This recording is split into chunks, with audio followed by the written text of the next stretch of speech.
Welcome to the Holy Hot Honey Hour, where we get into the sauce with the people who make food culture what it is. I'm your host, Matthew Zeiss, joined by my co-host, Garrett Klein, and our very special, very first guest, the Pizza King himself, Tyrell Reed. Thanks for joining us, man.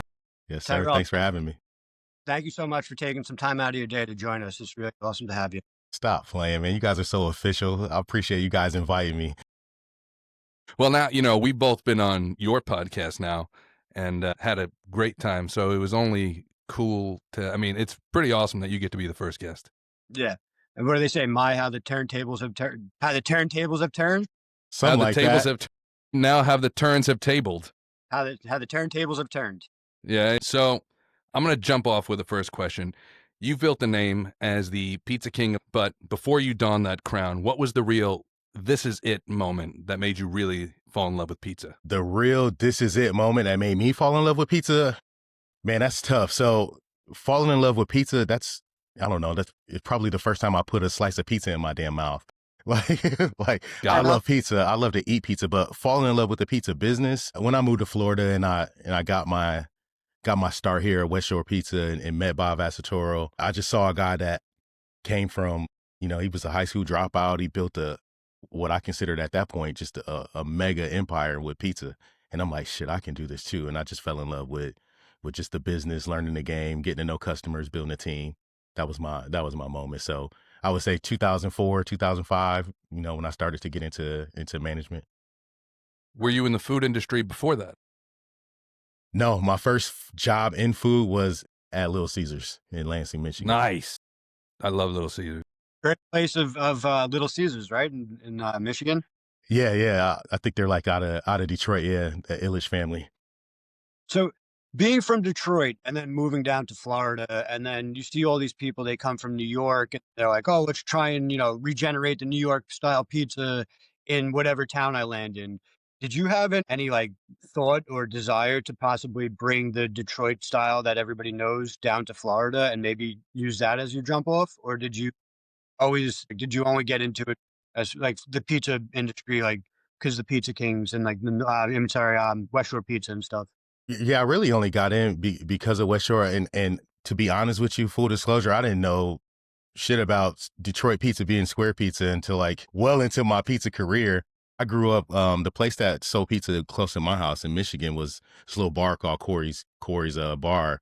And they sold, tavern style pizza and New York style pizza. They did not do pan pizza or square pizza at all. So I didn't even know that was Detroit pizza. We called it Sicilian when I started, when I was at West Shore back in the day. So that was my introduction to it. I only really knew New York style pizza. So that's where it came from me. That's where I fell in love with it.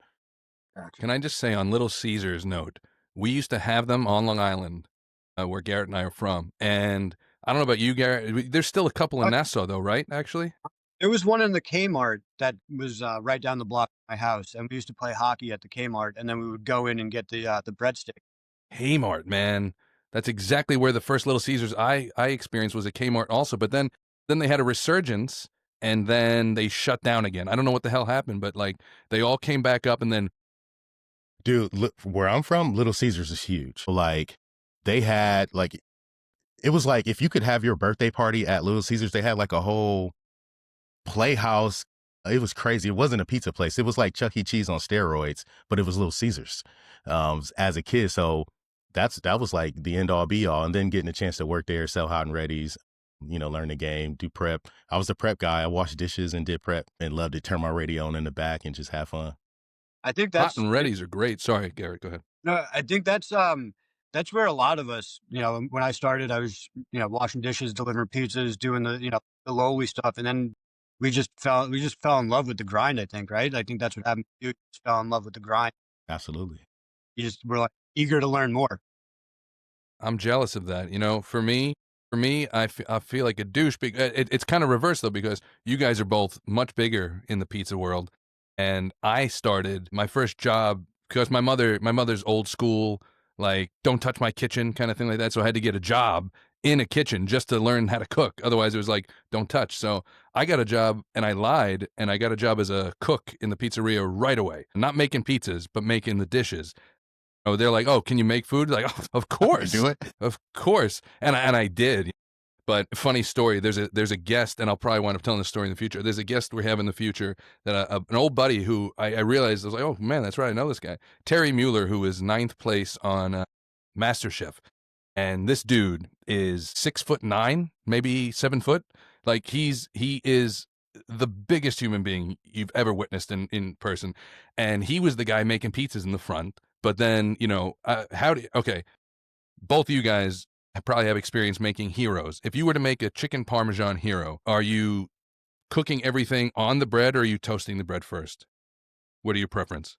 It really depends on the customer's ask. Yeah, how they want it. Okay.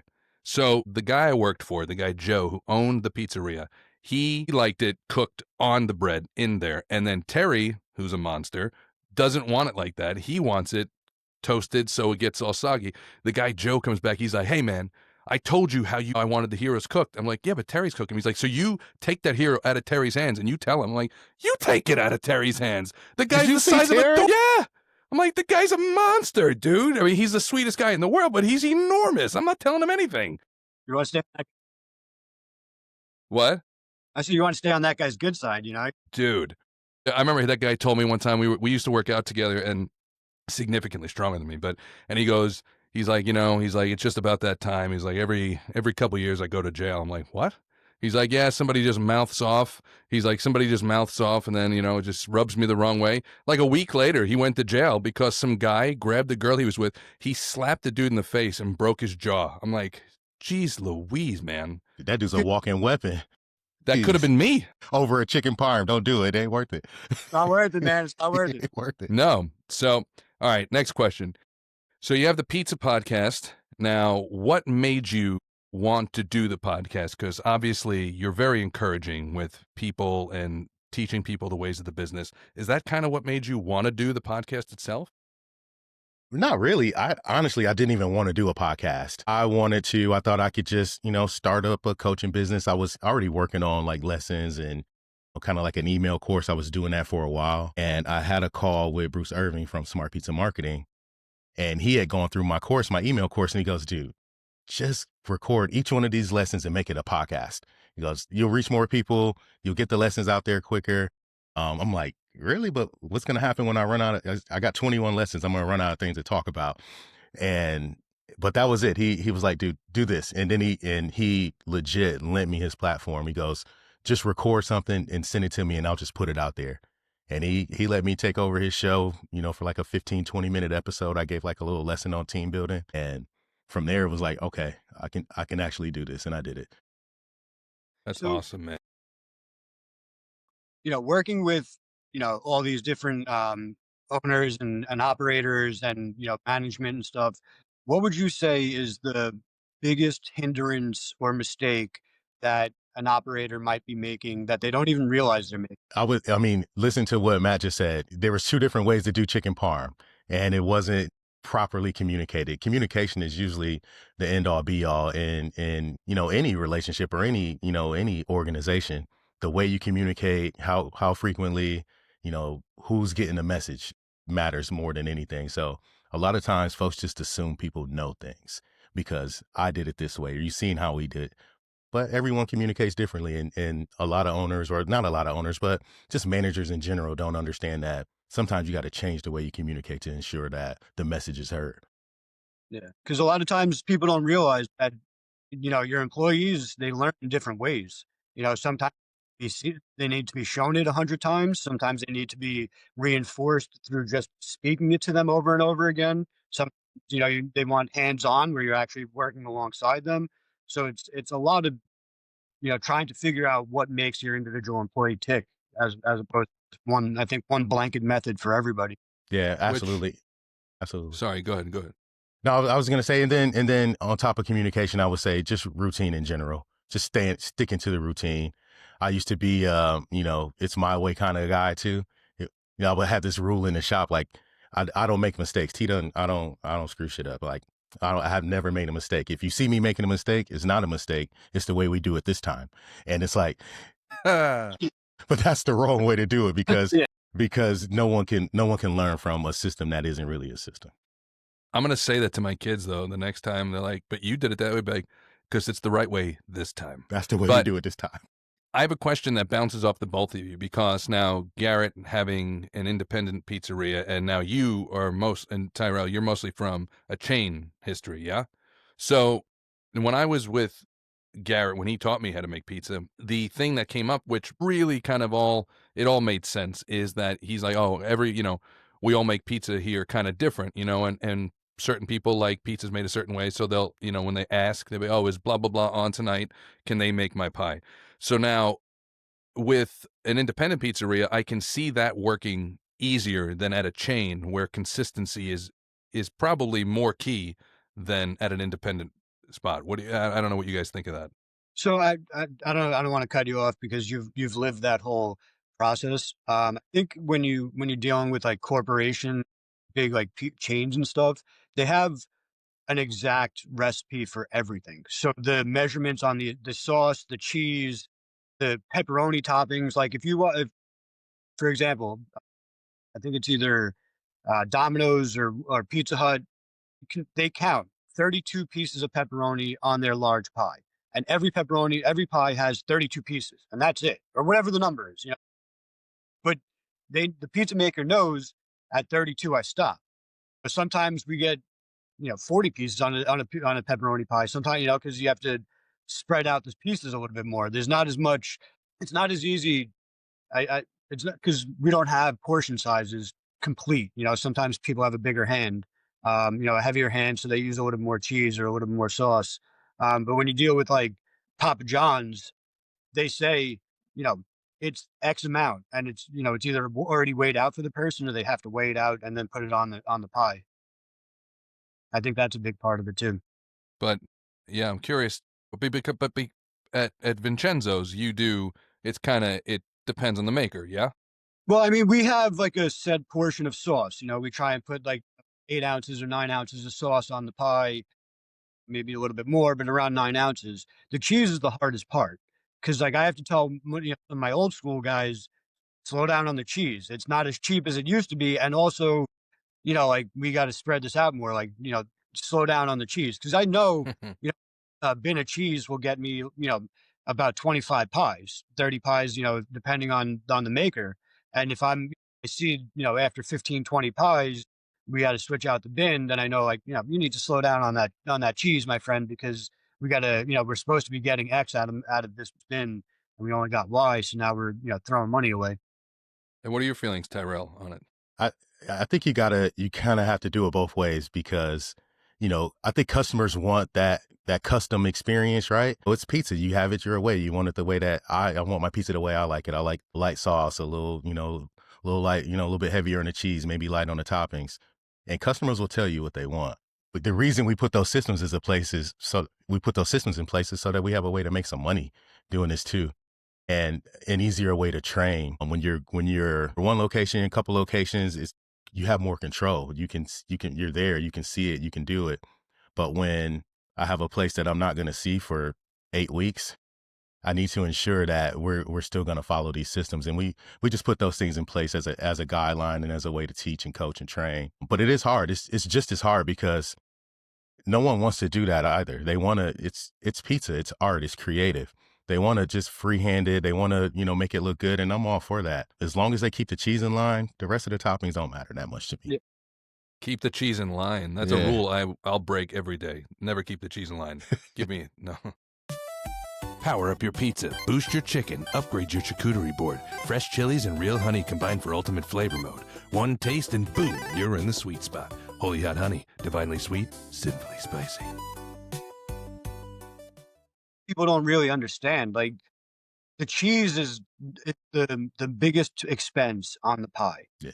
You can charge somebody, $5 for a pepperoni topping, and the toppings cost you, 25, 30 cents to put on there. You know what I'm saying? Because it's like a fraction of a pound of pepperoni or whatever. So it's very minimal, the amount. But then when you talk about cheese being somewhere between 259 to 359, depending on what you're using a pound, and then you have somebody who's using a full pound of cheese on a pie, like three-quarters of a pound or a half a pound or whatever. It makes a huge difference, and that's why I was saying you turn, 25, pie cheese bin into 15, 20 pies, we know something's happening. It just, yeah, It's it just also costs you money. gross. It's gross. Too much cheese. Dude, I used to gig in Pennsylvania a bunch, and there was this place called Fat Eddie's. And I was like, if Eddie's fat enough to put his name in the title, I want a pizza from Fat Eddie. I didn't want a pizza from there's no wonder Eddie was fat. I mean the pizza had nothing but cheese, dude. Nothing I the type of amount of cheese where, when a pizza's hot, everything kind of moves anyway. But I mean, I wasn't taking sharp turns, but you would have thought I was driving on a NASCAR strip, dude. When I got back, all the cheese was on one side of the box and the rest was just saucy bread. It was like, come on, Eddie. At least I you was know it not, was fresh though. That came right out of the oven. I could appreciate that, but it certainly did. But I think, sorry to cut you off, Tyrell, but go. I think that's partially because the cheese is probably the easiest thing because that's brought in. You grind it up and then that's it. Like sauce, you actually have to make your own sauce. The dough, you have to make your own sauce. You can cover up, bad sauce and bad dough with 5 pounds of cheese because that's all they're going to eat. A gumball of cheese. It's taste the sauce. They don't taste the dough, so it doesn't matter. But if you want those things to stand out amongst themselves, that's why the ratios are so important. Tyrell, are you drinking a White Claw right now? Well, it's what is it, 9:45 in the morning? 9:45. It's just my West Shore cup. Okay. The logo looked like, that's why I was like, that's why I jolted the question. I saw the cup come up and then something with that logo. I was like, this dude drinking a White Claw? I am a savage, but it's still a little early. I just dropped the kids off. He's been hitting the White since he dropped the kids off at school because he knew that he'd deal with us for the next 2 hours. He's like, I'm going to make this afternoon lit. Let's do this. So I stay at home mom life. All right, I'm going to jump to, so West Coast is the title. Now, West Coast Pizza was the title, I should say. Now, West Coast. West Shore, yeah, West Shore Pizza. West Shore, sorry. Thank you. Sorry, I'm going to cut that and I'll dub it over like an old Asian movie. Like, this is going to get PR'd so hard. I already said Fat Eddie's. I just said Asian movies. If one more thing and I'm out. But bro, we're not getting on it. Dave. First episode. So West Shore Pizza, I feel like the title, when people often think West Shore is fighting for its reputation amongst the pizza community against New York, Chicago. What's something you think each place gets wrong about each other's pies, like New York, Chicago, West Shore, California kind of thing? Is there a reputation you think that is just completely incorrect? So here's what I'm learning as I'm exploring the pizza world, especially here in the States. Everyone feels like it's super unique, right?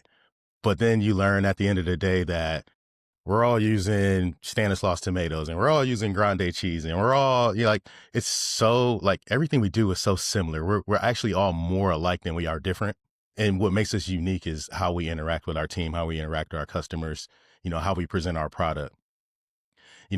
Somebody could make the same pizza that I'm making and charge twice as much if they're in the right neighborhood. Or if they're in a different place, maybe they can only get $5 for it. It's so similar, but what makes us different are the personalities behind it. So, I don't think that's a misconception. I just think it's something that gets lost in all of the competitiveness. And it's not as competitive as people think. There's a lot more collaboration in pizza than there is competitive, That's for certain. I have learned that, I haven't been in the pizza community very long, but the collaborative, just inviting, it's such a welcoming community. It's really like nothing I've ever seen. I've been in a bunch of different, occupational communities, and the pizza community is so collaborative, so helpful. But for me, the reason is I've had pizza in other states. The worst pizza I ever had, and I'm sure it's purely location based. Name them.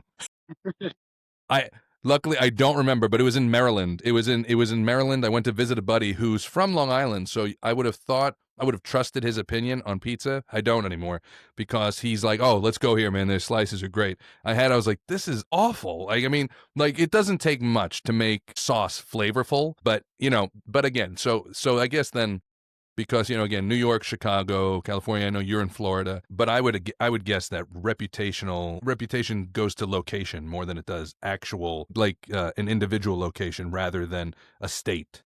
Yeah, I would say, yeah. Although Florida does get a bad rap on pizza, that's probably because there's people that just come in and throw it together. There's a lot of folks that are just trying to get in the game. And it's funny as I'm talking about, pizza not being as competitive, and then I look at Garrett, who's in the middle of like pizza mecca. There, it's probably a little bit different for you.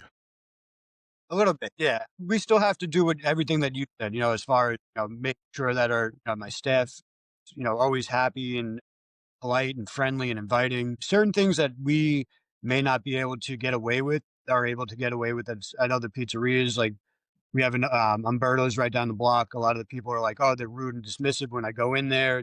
Nobody's really friendly. They're not happy. They might Don't be be able. saying don't drop bombs on people, man. What are you doing? I'm. We can. Sorry. So a local competitor that's in my area, they'll say that they're not. So they're like, we like coming here because you guys are always so, inviting, and it's such a nice place to be, and have activities for the kids, and the kids are always outside. You can tell that it's a community spot. So that kind of separates us, but like, it's a it's a big difference from having. I have four pizzerias within half a mile of each other. There's literally a shopping center on Hempstead Turnpike that has that has 2 pizzerias in the same shopping center. They're different landlords. They're, in the same plot of land, and there's 2 different pizzerias, and the landlords are different, so they can get away with it. So that's how, like, there's literally pizzerias on top of each other. We talked about New York, we talked about, like, all these different types of regional style pizzas that are, specific to certain areas. Is there like a Florida quote unquote style pizza or something that you guys might do or you've noticed in pizzerias in Florida that stand out that might be like a traditional Florida style pizza? No, I would say because of the nature of Florida and the amount of transplants we have here, it's heavily influenced by East Coast, New York, even West Shore. Bob, the founder, he's from Philly. So we always call it Philly style pizza, but we're making New York style pizza. So most of what we see here is going to be what you would find going up the East Coast. Now recently, with post COVID and wood fire craze and Ghazi's going crazy. Everybody's doing Neapolitan style pizza and all that, and Detroit's been real hype, but not really seeing like a lot of shops pop up with that. Just like like home bakers or pop ups, doing that kind of thing. Have you seen that New Haven style hit Florida yet? There's a couple of places here that do, but It's not the same. I'm not. I'm good. Do- It's all. I'm here have to you show. had- I'm here to show love, but yeah, that's not for me. you don't like the New Haven style? Not my thing. Me neither. Garrett and I had this conversation that I had gone to Connecticut. I was amped. I was so amped because I was following Dave Portnoy at the time, and I was like, all right, this dude, I mean, I just got so roped into the pizza thing. I took a 2-hour drive to Connecticut, and I tried 3 different pizzerias, and I didn't like any of them, and I unfollowed Dave Portnoy from inside the pizzeria. It's his fault. Your fault, Dave. I was like, nope, don't trust your taste anymore, bud. But I know Garrett liked it. Me and my fiance love Frank Pepe's and that char style pizza. I don't know. I just love all styles of pizza. Really, I don't really discriminate. We enjoy it. It's a different style. It's just a different flavor. It's a little bit lighter of a pie. It's nice and crispy. Usually don't eat the crust. I don't usually eat the crust, but I'll take down 4 pies at a time. Uh, See, maybe I need to come and try like one of the greats or one of the originators of that style of pizza. that's what I was going to ask you. Have you only had the transplanted like attempt to make it, or have you tried Sally's or Frank Pepe's No, or never. so that's like the thing where maybe you do, like you said, you might need to come up to Connecticut and take a ride and try it firsthand out of straight from the source. Somebody might go into a slice shop in Florida and never have tried a New York style pizza, and they come out and they're like, why is this the hype? But they might go into another spot in Florida and be like, all right, I get the hype of New York style. It's strange because, like, I could throw a pie in the oven and leave it there 3 minutes longer than it's supposed to, pull it out and be like, yeah, I got a Frank Pepe's tart pizza, but it's not the same because the dough isn't right the right mix, because it's not the right fermentation, or it's not the right hydration. I didn't use the flour that they're using. I didn't use there's so many nuances that make it an actual New Haven style pizza that I can't hit just by leaving it in the Yeah, oven. and I think that's probably what I was victim of is because I just tasted ash, and it's Yeah. like this shit sucks. Yeah. Like, did someone put And that, cigarettes on this? Is this cigarette pizza? and I think, you know, and I think that might have put the wrong idea in your head as to what it's supposed to be. Matt, I can't speak for you because you actually tried it firsthand. Hey, And don't say where I tried it. no, I'm not. I'm not. No, but for me, first off, well, I can say it because I would try it again. I'll try any food twice because the thing is, maybe I got just a one-off that wasn't great because so much so I did go to Sally's, I did go to Pepe's, and when I posted pictures of them online, people were like, "That's bullshit. You're lying. That's not from there." I'm like, am I going to go out of my way to take a picture of some like microwave pizza and be like, "That was Sally's"? I'm like, I didn't lie. It just, I mean, because it didn't look good, and people like there were and I get it. I get pride, you know what I mean? Pizza pride is a real thing. We get that. As a New Yorker from Long Island, constantly you're in these like, New York's the best kind of conversations. But the Sally's or Pepe's, I don't know which one it was, but the picture got so much hate calling me a liar. I'm like, dude, that's crazy. Why I would you don't do? like because I'm from New York and I'm gonna take Connecticut down if it's the last thing I do. Libel coming. Libel suits coming. Yeah, man. But again, I would try it again. I'll try any food, because it's happened. I mean, it's happened in the reverse where you go to a place and it's freaking great and it's the best you've ever had. And then you go a second time, you're like, this doesn't live up to the first time I had it. And then you go a third time, you're like, all right, it's back. Or you go a third time and you're like, well, that sucked. Well, then you're trying to like learn the schedule, like who was here that day and who's that, and that's hard. That's why we got to do that consistency thing. So like, there's also, sorry, go ahead, Garrett. So there's a pizzeria in my area that was recently named one of the best pizzerias on Long Island or in New York or whatever. I won't mention the name. So we went there with all the hype, thinking it was going to be amazing. We were super disappointed, but we went back like 2 months later and we tried it, and it was phenomenal. Like so damn good that we were like, we got to bring more of this pizza home with us. Like we brought slices home with us because it was real. It was so good. Like I'm trying to feel like it's so weird because I went and I was like, if I didn't have the thought like, let's try it again, I would never have got it. And I would have just been like, this is awful. So like, Matt, I think you do need to try some, my mom always says that you have to you have to taste something 10 times before you really know if you don't like it or not. Yeah, that's what I hear with other things too. Like there's a famous dish here, which is remember you guys seen? I think Tyrell, when I was on, I might have talked about this with you, but like there was that trend online, the stinky fish, where people were opening up these disgusting explosive cans in their car, blah blah blah. It's called surströmming, and it's like a fermented herring. And it's a big thing here. And I know the owner of a very big company here for that. And she said to me, she's like, you have to try it 10 times before you like it. For me, I don't agree with 10 times. It seems like a lot. It seems like you're really putting yourself through some stuff. Maybe 3 times max. And the third time, it's got to be free. Someone's just got to have already bought it. 10 times is like straight loyalty. Just like, I'm going to like this if it's the last thing I do.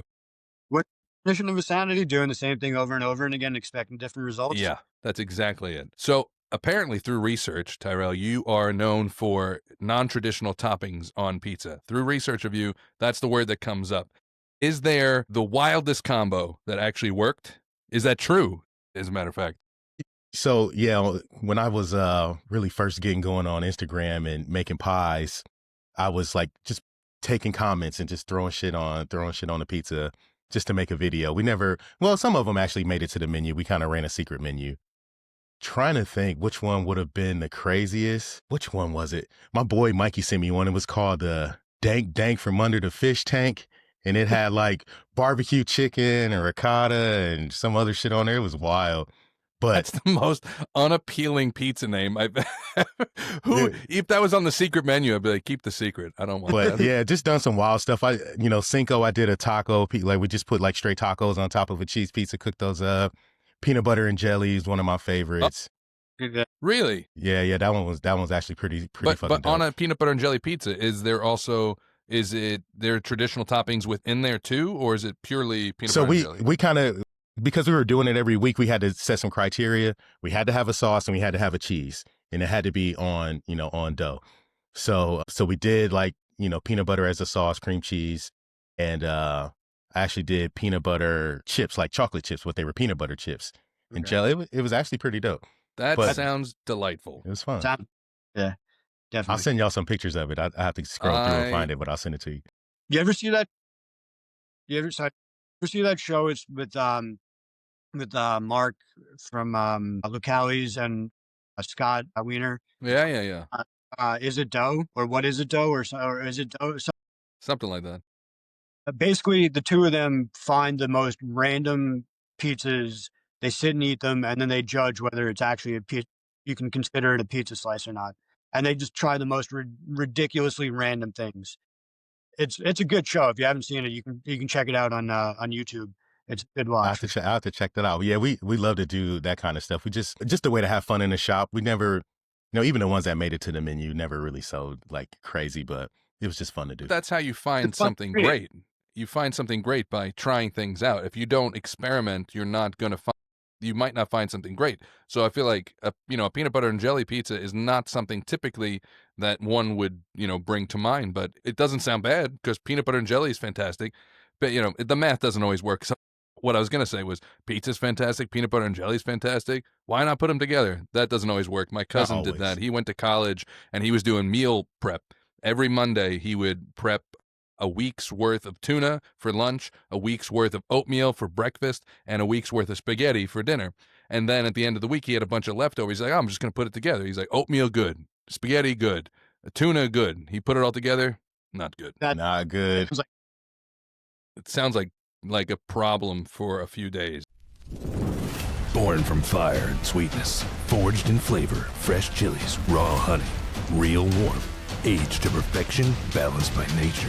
Smooth, rich, and just enough heat to keep it holy. Holy Head Honey, divinely sweet, simply spicy.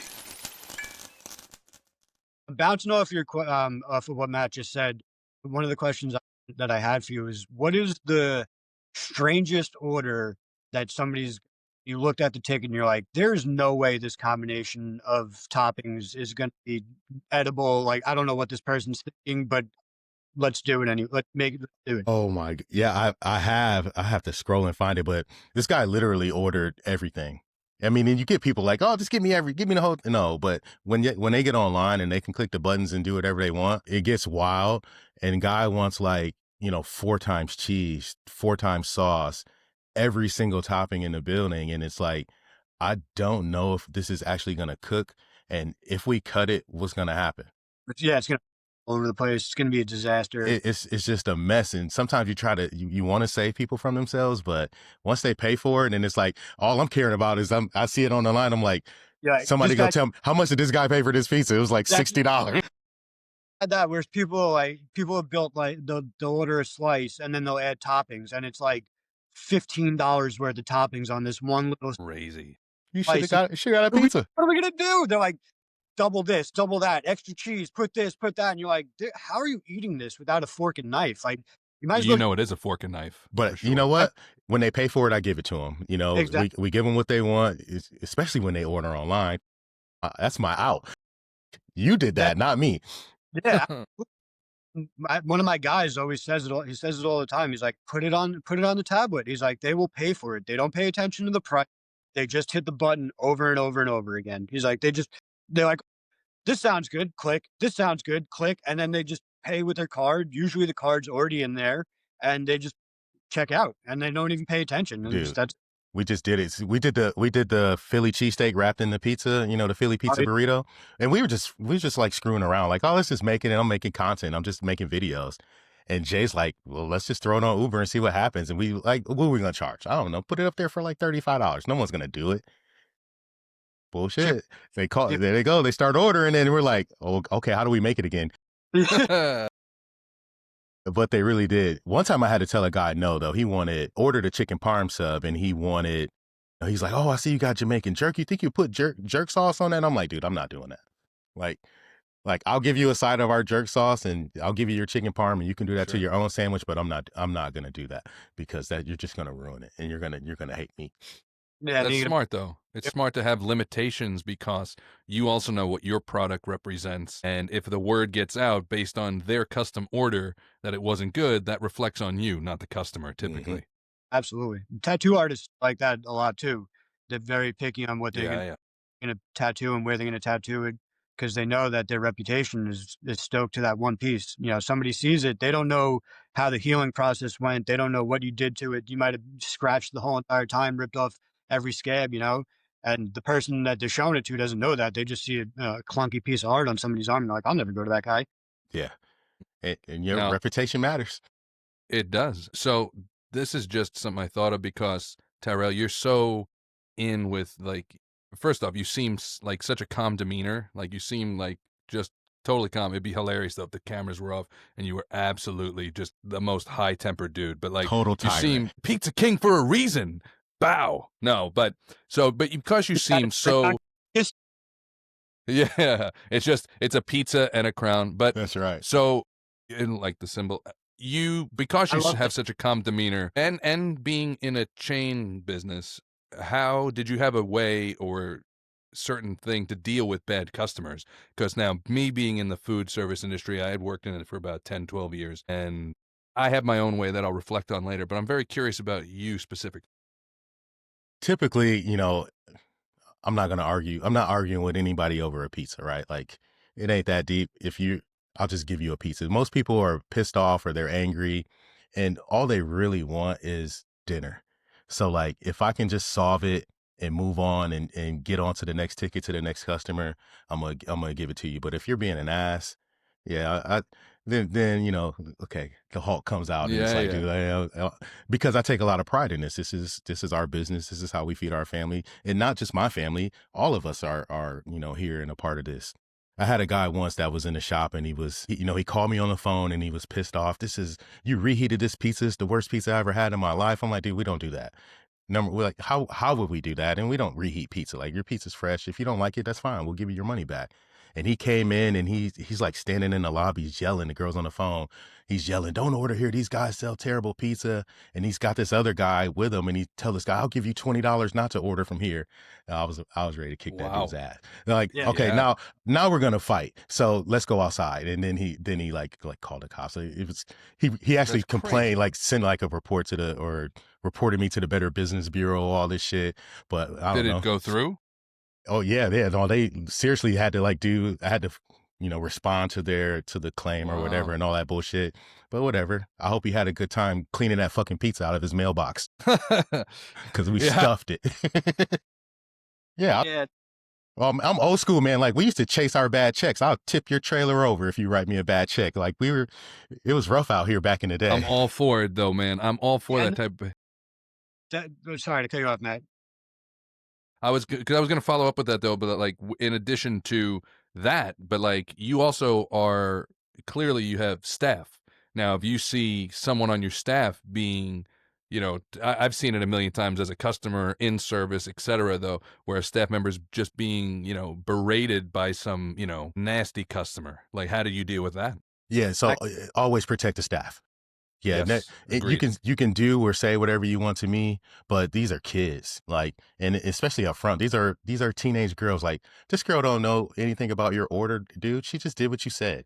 So we're not gonna, I don't ever want my staff to be in a position where they have to defend me or defend our business or anything like that. They're just here to, to make a few bucks, do their job. I'm always gonna protect them. I'll happily go have that conversation and go do that with my team. And actually once I felt really bad because I got into it with a lady over some food and, I tried to give her stuff back, but she just wanted to just fight me for some reason. And we had it out, man, right there in the lobby. And I had to apologize to my staff. Like, I hate that you guys saw that because what I really should have done is just saw that and took care of that lady's food. But, she just wanted to call me every name under the book and tell me how terrible we were and how awful. I'm like, listen, I already had your replacement in the oven and you're just talking about a calzone that was a little undercooked. Like, is it that serious? Did I ruin your life?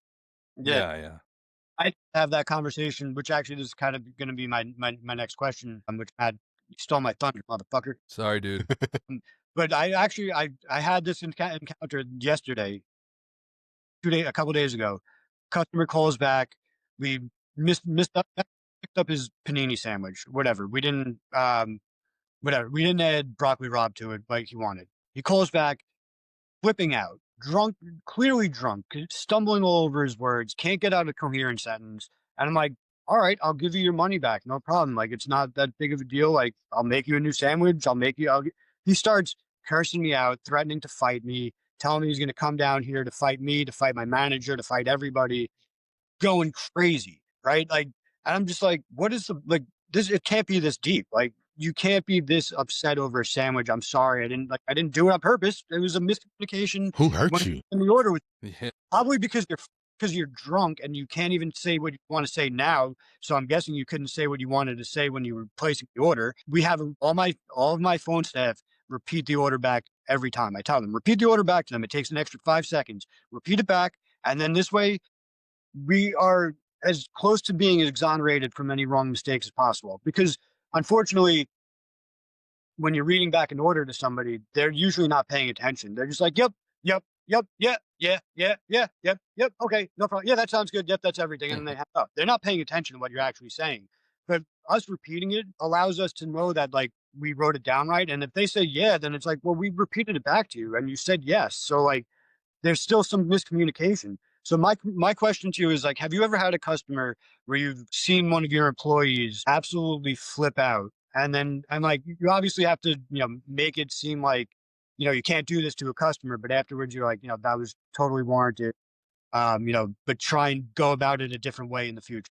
But, oh yeah, yeah. I mean, it's always team first, right? We love our guests, but as a leader, I'm all about making sure that I'm taking care of the people that are here. Like, this is our team, this is our family. We'll work out whatever the customer is going through, but in that moment, I got your back, and then we can coach after on how to avoid those situations. And I'm sitting here thinking, like, honestly, if we had no phones, 99% of those situations wouldn't even exist, because it's always somebody tough on the phone, or pissed off, or drunk, or distracted, or whatever on the phone. I'm so jealous of these shops that are just like online only. I wish I could survive like that. How did you do that? So like we actually had an option through Slice to actually go completely remote with call centers, and Slice has the system set up where they have the call centers and everything, and it was enticing, but I just having the complete control over every order and not having that intermediary where I just didn't want it, and it just took the control out. So like it's good to not have the phones, but I think having the control and not putting that into somebody else's lap is more important. To have the control is more important than having the silence in the restaurant, I think. Yeah, I get that. Crafted from raw honey and fresh chilies, a balance of sweet and subtle warmth, aged with care to deepen every note, paired with cheeses and charcuterie, glaze across golden fried chicken, drizzle over wood-fired pizza, a touch transforms everything. Holy hot honey, divinely sweet, sinfully spicy. So I'm going to switch gears just a tad. Now, because you have talked to, I mean, I was guest 57. Well, I mean, there's however many guests that you've had plenty of people that you've spoken to, high and low, hustlers, pizza makers, this, that, and the other thing. Is there one piece of wisdom that you've borrowed from a guest or a mentor over time that's really just latched on as the first thing you can think of? I would say Joey Carvelis, man. He said, just do. Stop thinking and just go get it done. Just go do stuff. You're going to make mistakes. You're going to, it's going to be hard. It's going to be maybe easy one day, but as long as you go do, you'll get to the next step. I think that was great advice. And it's something that, I did even before then and continue to hold on to now. Solid stuff. It's a great life advice too. Yeah. So, all right, you're sitting down with, operator or an owner or somebody, and they're looking to expand their business. They want to open up another unit. What are things that you have them really nail down and look at before they even think about or consider, let's go on to another unit? Leadership structure. You know what I mean? Like if the first store is not going to be able to operate without you, you're probably not ready for a second store, because you cannot multiply yourself. As easy as it seems, like, oh, I'll just do what I'm doing here, over there, and I'll go back and forth and do that, you will burn yourself out. So if you have a leadership structure, meaning, what's going to happen here? Like, can I completely pull myself out of this restaurant? Then you're probably not ready to grow. And then profitability. Like, are you actually making enough money for this thing to support itself because it can't support another store. Store one can't carry store two because they're both going to drown. You just got to make sure that your leadership structure is right, your profitability's there, and then we start talking about the systems that are in place. Gotcha. That's great. I mean, you know, that reminds me. Have you seen The Founder, the McDonald's movie about Ray Kroc? Because I feel like they touch on that pretty hard, even though, you know, they shine him as a real asshole. In the end, though, it wouldn't have chained out without him. You know, the consistency key. Remember, there's the one point in the movie he goes and they're selling fried chicken and corn. He's like, "What are you doing?" Yeah. Yeah. It matters. It matters when you're talking about, well, hold on. It matters and it doesn't matter. To the customers, they don't care. You know, it's like to the brand, it matters because they're trying to protect that, because all of the value in a franchise system is in that name and in that logo and in that shield, the brand. That's what we're selling. We're selling a system. We're selling success. They can't sell that if someone can say, well, I could take the McDonald's name and go make money selling fried chicken. Then the McDonald's name doesn't really mean shit. So brands have to protect that identity. Operators have to protect the operation. So it's like, Yeah. as long as you're doing what you're supposed to do at the store level and you know, there, that's what really matters, because at the end of the day, all business is really local anyways. You can only serve Sure. the people around you. So it's all about, you know, separating identity and operation. Branding's way important, though, of course. If you have a brand like West Shore, you know, I mean, even Garrett and I with Holy Hot Honey, it was somebody asked me recently, like, oh, is it the same recipe he's making? I was like, yeah, like that would be such crap if it was like a different one over there, a different one over here. Some brands are that, though, like on a very plain, basic level. If I gave you Cool Ranch Doritos that we're all used to in the States versus here in Sweden where I am, they're wildly different. They don't even call them Cool Ranch here. It's called Cool American, which is great because I feel like the chip really talks to me. No, but it's tastes the same. It just tastes like a less fake chip because flavor enhancers aren't allowed here. But the point, though, is just the consistency of the branding. I mean, completely. To me, it makes a lot of sense. Yeah, it takes a different role and a different mindset when you start building out more locations, because you start to think about protecting the brand and thinking and things like that versus what's happening at the store level. How are you navigating those day-to-day problems? Your problems are a little bit different. Because there's a pizzeria that has multiple locations in my area. We go to them, you know, when we're in the area in those, you know, those locations. They make the pizzas different at every location. It drives me crazy. Botini slice at one location, and it's made the completely different way than they made it at the other location. And we see that a lot with even a lot of the restaurant chains that are around here. There's no consistency in how the food's made, and it's weird because they still keep growing, but there's no consistency, and it drives me wild how we went to another my fiance went to a Mexican restaurant that there's like 5 or 6 locations, and she gets the same thing at all the time. And she's like, at this one place they use the green sauce, at this other place they use the white sauce. At one place they have beans, the other place it doesn't have beans. And it's like, what's going on? Nobody's like, what is the right recipe? What is the right way for it to be done? Nobody knows, because they're all just doing their own thing. Yeah, and that goes back to the way Matt was saying it, where, you know, one chef wanted it, you know, cooked in the bread, the other in a chafing dish, and it was screwing everything up. Also, you said something about a tiny slice. I can't even understand I've seen it a million times. I'm sure we all have. Who's doing that? I don't get it. It's not that hard to aim, and it's garbage. Like, because then somebody has to wind up with that slice. You know, people are like, scared of the cutter. They're scared. They cannot, like, it drives me crazy too. And that, like, the one thing that I can't stand is like somebody pulls out the training wheels to cut the pizza. Like, are we really going to use the guide? But people are afraid of the cutter. Yeah, it's you know, crazy. But I don't know. Do you guys have a showcase at West Shore? Is there a show? Or is it just Eyes to Go? No, we do slices. So it's in every store is a little bit different just based on the build and where they are. But like, you go down to the original store, he's got freaking 50 pies in the case. Yeah. All See, day and long. that's where I can see people being afraid of the cutter, because it's important that you get, you know, uniform slices when you're dealing with, you know, when you're selling somebody an individual slice for $5 or whatever. But don't you think consistent slices are always good to have? Because even if you're sending the pie out, some Yeah, dad's going to be super pissed at the mom because he's like, It's a because family cut.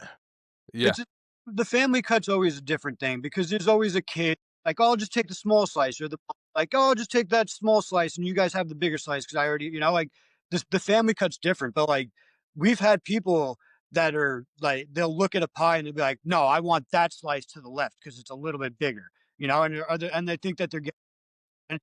All right, fine. I'll give you that slice because you think it's a little bit bigger. You got, a tenth of an inch more than the other slice. I'm sorry. But like we have people that are like that. They're like, no, I want that slice. This one's bigger. I want that slice. That don't give me that slice. It's too small. And it's like, it's not like, but in the showcase, it's a different story. Like that, I can see you wanting as uniform as you possible. Yeah, I think people care more about like the bubbles and the topping distribution over the cut. As long as that every slice has something, everything on it, they're good. Mhm. But if you get that one little slice and it's got the big bubble and there's no cheese, or sauce on it, then they're calling us and they're pissed off. Dude, my Ju- wife loves the bubble. I, That sounds super bad what? euphemism. That's not my nickname. I don't call It is now. you ready for the bubble? Put it on a t-shirt. Oh, Yeah, but no, she does. It should. Yeah, my wife loves the bubble with a pizza illustration. But no, she really does. Like if there's a slice of that, she's like, "Can I have that one?" I'm like, yeah, go ahead. But there was a famous sketch with a stand-up bit from Kevin James, the comedian, and he would always say, he's like, the pizza where the guy went a little too quick with the wheel. There's a huge slice, then a little mutant sliver slice. He's like, I always get the small slice too. He's like, but I make it up in cheese. He's like, someone's like, hey, can you get me a slice? He's like, sure. The cheese just fell off. He's like, here's your piece of, what do you say? Here's your skin flap. And, but yeah, man, that's, I love it because my son doesn't want the sauce or the cheese, so he scrapes it all off and I'll take it and pile it on mine. yeah. wait, what? Yeah. That has to hurt your soul. No, It's that's crazy. He won't eat breadsticks, but he's gonna scrape the hell out of that slice of pizza though. It's crazy. kids are great. Kids are nuts. We have kids that come in and they scrape the cheese off. A lot of kids do that. It's weird. Yeah, my son's friend came over the house and I had ordered pizza because he's like, I love pizza. I love it. And so I was like, great, cool. I ordered the pizza and he also took all the cheese and sauce. I'm like, you don't love pizza, dude. Don't You be just love, telling nobody that. you love the Lies. Get out of my house. You're not welcome here anymore. walk home. Here's a little fantasy question. If you had to throw a pizza party in the pizza culture, any 5 people, dead or alive, within the pizza community, who would be at your pizza party and what are you making for them? That's kind of stealing Yeah. my. Whoa. I gotta bounce the questions off each other, so you're not stealing my thunder. You guys gotta have pre-show meetings. That's Yeah. that's tough because there's so many dope folks in the pizza game, right? I think first got to be my mentor, Bobby V. He's the one that taught me everything about pizza. He's the one that gave me the keys to the business and let me become who I am now. So Bobby V's got to be there. And we always had this thing about Bob, like wherever Bob goes, somehow it just starts raining pizzas and cheesesteaks. Like he just shows up and like shit's free. Like, dude, leave. He'll come in your store and he just start giving all your food away. Like, dude, get out. So Bobby V's got to be there just because he's a good time. I've really have a good time with my buddy Louie out in LA at South Bay Pizza. And he's a regular dude. He's just like us. He's like me. He's like doing a bunch of stuff on social. He's not famous or anything like that, but he's chill. He's cool. Like we can just eat pizza, have a beer, talk shit. I would love to spend some time having some pizzas with the dough I think doctor. Garrett's phone died or something. Did Garrett's he? no longer He's with gone. us. Yeah, I made it sound like he died. I said Garrett's no longer with us. Oh my goodness. Mid podcast. I bet his phone died. Oh, wow. Come back, Garrett. Yeah. But by the way, you also don't have to name. I'll cut this area anyway. You don't have to name a complete 5 if you can't think of them. Okay, yeah. The dough doctor, and then I really like folks like I like John Arena. He makes great stuff. Paulie G. I started following him after Garrett told me the story. He seems super cool because he's like all over the world, like killing it with Yeah, man. with style. Like he's got style. Like he's not He just like a does. pizza dude. He's like that dude looks cool as shit. He's got such personality, man. We sat with him for a while, and he'll be the first one to tell you. He did a video where he's like, is it the best pizza in the world? No. It's a basic slice. He called it like a good slice, basic. One of those words. I don't want to offend him. He's going to be on the podcast too. But he said that. But the way the place looks, the aesthetics is pure, perfect pizzeria aesthetics. I mean, it doesn't get better than the way it looks in his place. It just doesn't. Yeah, so like that dude just seems like he's just super cool. Never met him, but that You that would should. be cool. And then maybe the late great Mr. P and Cone. Met him out in Vegas. Got a chance to sit down with him. Just pioneer of the game, pioneer of just pizza in America. And so that'd probably be some of the folks that I would choose. That's awesome, man. I'm just gonna check the chat. Nothing from Garrett. He's got to get that solved. Come on, man, plug it in. Yeah, because otherwise we'll just have to keep going. And but I'll do it anyway. Years from now, what's the dream and the legacy for you as the Pizza King? 10 years from now, I would say still here, still making an impact in the industry. Whether or not I'm back, inside of a shop, building out a brand or whatever comes from that after my non-compete is up, we'll see what happens. I think there's going to be some great opportunities, here in the near future. But as long as I'm still here, I'm still making an impact, regardless of how relevant I am on social media or, the amount of downloads the podcast gets, any of that. As long as I can still show up, help people get their shops right, help people make some more money, help teams grow, then I'm in a happy spot. I don't want to move. I don't want to do any of that shit. It all sounds expensive. I just want to stay here and keep doing this. That's great. I mean, dude, that's such a humble, honest, pure answer. I love that, man.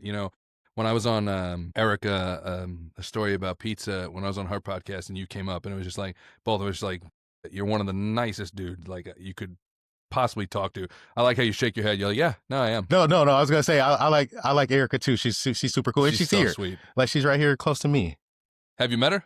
Not in person, but we're like literally in the same town, so we have to make that happen. Awesome, but man. she is she's super cool. Super nice, which goes to what I was saying before about like everyone just seems so nice and welcoming in this community. But so when I was on your podcast, you said, or when we talked after it was over, the what'd you say your non-compete is how long? 5 years was it or something like that? 5 years, yeah, 5 years and 15 miles. So well, Man, I'm not waiting 5 years though, and I can say no? I'm happy to say it publicly, dude. 5 years, they're crazy. It's not going to happen. Yeah, I understand they pay for that time, but yeah. Oh, I'm making pizzas. I'm making pizzas every week. I'm getting the itch every single time. I'm still looking at shops. Like I'm on LoopNet, looking at real estate. Yeah. There's Put it in somebody else's name. Yeah, there's a little shop around the corner that I can't take my eyes off. And my wife's like, every time she's like, don't do it. I'm like, oh my God, but I could fix it right now. Like this, I see the sales, everything. I'm like, I could fix that shop today, but how deep does the non-compete go? Are they going to go out of their way to investigate you? Depends on how much I affect their business. If I get the shop around the corner, that's going to be tough for them because we'll be in the same market. But realistically, if I'm doing something totally different, I don't know that it affects them to the degree that they fear. And you can't really advertise it online a lot either, I'm sure. The public eye of it. Yeah, I had to be kind of secret for a while, but that's okay. Yeah. I'll just sell pizza. I mean, not sell pizza. I'll sell pizza boxes, here out of my house, and if it comes with a pizza in it, that you got lucky. That's a fun twist, man. I dig that. I'm selling the box. The box happens to cost as much as it would if there was a pizza in it, but there's not.